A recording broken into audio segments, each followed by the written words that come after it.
শহরের অন্যতম প্রাণকেন্দ্র, ভর সন্ধে জনবহুল রাস্তা, ঠিক থেকে ভিড়, নামজাদা রেস্তোরাঁ, আর সেখানেই কুপিয়ে খুন। এ যেন পুরো ফিল্মি কায়দায় চেজ অ্যান্ড মার্ডার, অর্থাৎ ধাওয়া করে খুন। ক্যান্সারে নেই আর ভয়, NCRI হবে এর জয়। আপনাদের ভরসা নেতাজি সুভাষচন্দ্র বোস ক্যান্সার হসপিটাল। এক নাবালকের 10 মিনিটের অপারেশন, যা টেক্কা দেবে যে কোনো টান টান ক্রাইম থ্রিলারের চিত্রনাট্যকে।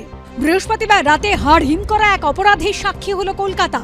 বিবাহ বহির্ভূত সম্পর্কের সন্দেহে ব্যস্ত EM বাইপাস লাগোয়া মেট্রোপলিটন এলাকায় ধাওয়া করে তিনবার কোপানো হলো এক তরুণীকে, কেটে দেওয়া হলো নলি।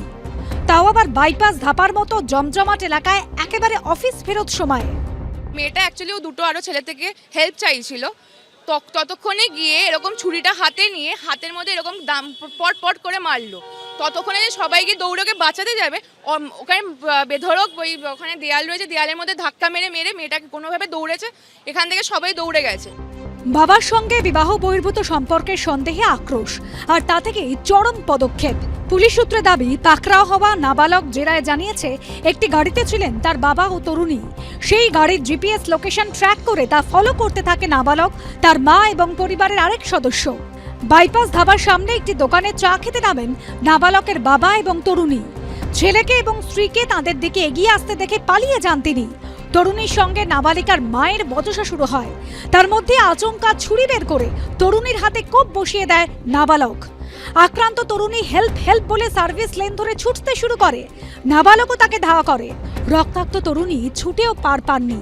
অভিযোগ, তরুণীকে দেওয়ালে কোণঠাসা করে তার পিঠে কোপ বসিয়ে দেওয়া হয়, কেটে দেওয়া হয় গলার নলি।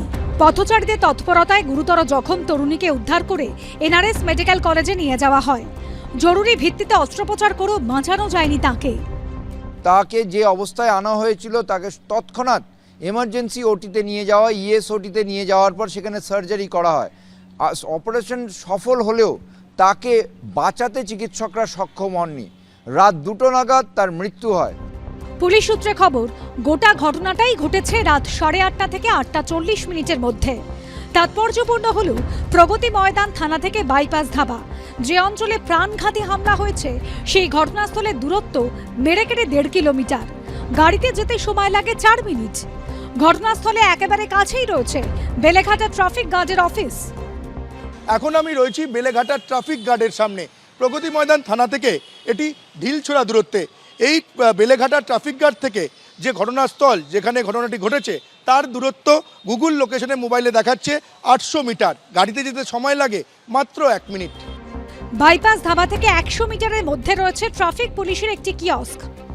হাড় হিম করে দেওয়ার মতো ঘটনা কলকাতার বাইপাসে, মানে ঝাঁচকচকে কলকাতা যাকে বলি আমরা, সেই জায়গায় যদি একজন মেয়ের সাথে এই ধরনের ঘটনা ঘটে, তার গলায় ছুরি মারা হয়, চিন্তার বিষয়। আমরা তো বাড়ির মেয়েদেরকে বাইরে বের করতে পারবো না এরপরে। এমন অবস্থা হচ্ছে, কোথাও মেডিকেল কলেজের ভেতরে রেপ হচ্ছে, কোথাও মেয়েদেরকে রাস্তার উপরে ছুরি চালানো হচ্ছে গলার মধ্যে। মেয়েরা তো পশ্চিমবঙ্গে সুরক্ষিতই নয়। এখনো রাজ্যের আইন শৃঙ্খলা ভারতবর্ষের যে কোনো রাজ্যের থেকে ভালো।